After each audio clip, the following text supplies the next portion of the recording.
Hi, Gerhard Bloom, once again looking at the tyranny and the delusions of the social justice movement.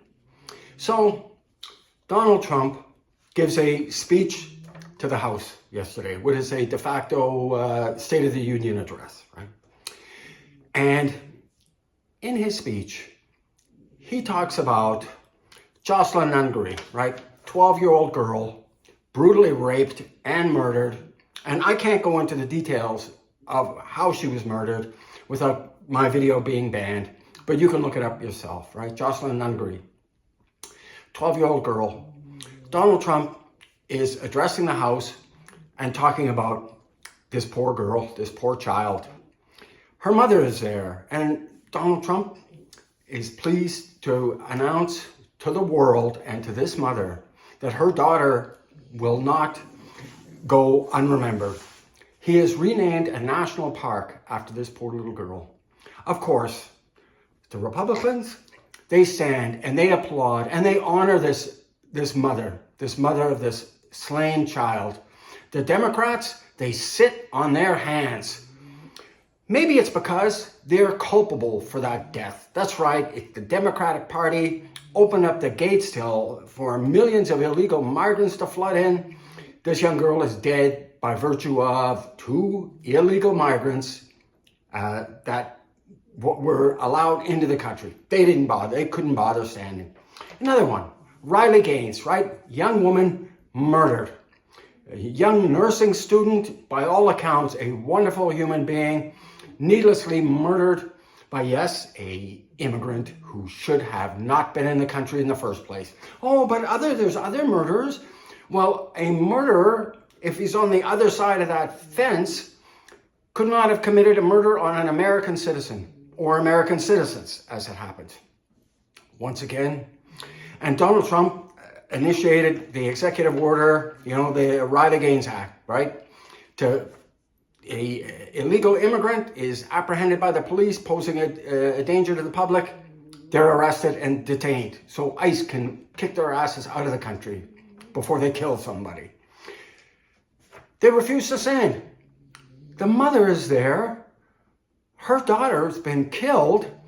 The House is honoring this slain woman. They couldn't bother to stand. What, are they in favor of innocent women being raped and murdered?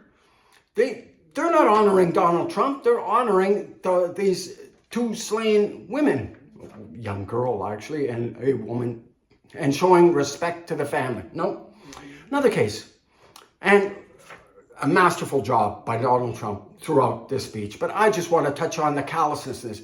Oh, these woke leftists, these woke Marxists, they're the sensitive types. They care about transgender men and how they don't want them not competing in women's sports. Which brings me to a young woman, high school girl, playing on a high school volleyball team, gets struck in the head by a volleyball that was launched, a spike by a man pretending to be a woman on the girls' team. This girl, who was struck in the head, a critical brain injury, and suffered paralysis on part of her, one side of her body, right? Callousness. This is what you get for caring and being stupid about what you care about. Women in women's sports should be competing against other women, or more and more of these. There's a field hockey game. Girls, guy on a team, right? It's not really a team, or at least not a winning team, unless you got a lot of men on the team.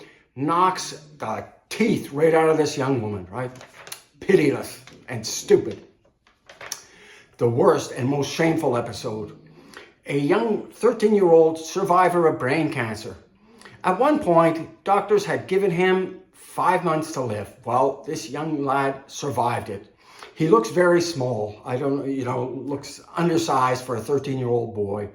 But he dreams of being a police officer, and he's a honorary member of a number of police forces. Well, Donald Trump celebrates this young man in his aspirations to law enforcement. His father's there, deeply proud of his son.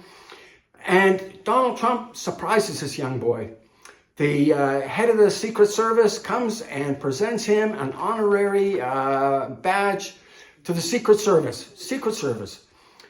Republicans and anybody not stupid and not, blinded by hate for Donald Trump honors this young lad, right? Honors him, claps, cheers. The Democrats, they're sitting on their hands, absolutely pitiless.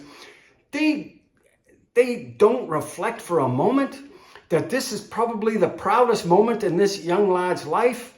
And God, hope that, the cancer doesn't return. But of course, they hate police, right? They hate police. And of course, some young lad wants to be a person of color, but oh no. Police are agents of oppression. Unless, you're getting the shit kicked out of you in a dark alley and then all of a sudden the police aren't so bad after all. These leftists, pitiless, absolutely pitiless. I was vicariously ashamed for them. Failing to honor the mothers of these dead girls and failing to honor that young cancer survivor and his aspirations, absolutely pitiless. I hope when they run for office again, that clips of them failing to show honor and respect is publicized in these campaigns, right? That the Republican candidates competing against them show these people for what they are. Anyways, thank you so much for your time and attention. If you liked the video, please do drop a thumbs up. Gratifies my fragile male ego. And check out my book, Deconstructing Social Justice. This social justice movement is a religion replacing religion. It is utterly pitiless, and it's coming for you. Reminds me of another story. Yeah, Donald Trump touched on this in his speech, right? A mother finds out that the school that her daughter's attending is socially transitioning her behind her mother's back. And the data is clear. Once they go down this path of socially transitioning, it's very difficult to reverse this cycle, right? Because these confused young women have proudly announced that they're actually boys, which they're not. And they make these public declarations, and everybody around them applauds them for being so brave, and continues on. And the next thing you know, they're getting cross-sex hormones and puberty blockers. Their bodies are disfigured, and their lives and bodies are left in ruins. Anyways, talk about this in my book, Deconstructing Social Justice. Social justice movement, as I say in my book, is wrong about absolutely everything, and it's not an accident. Thank you so much for your time and attention. Bye-bye now.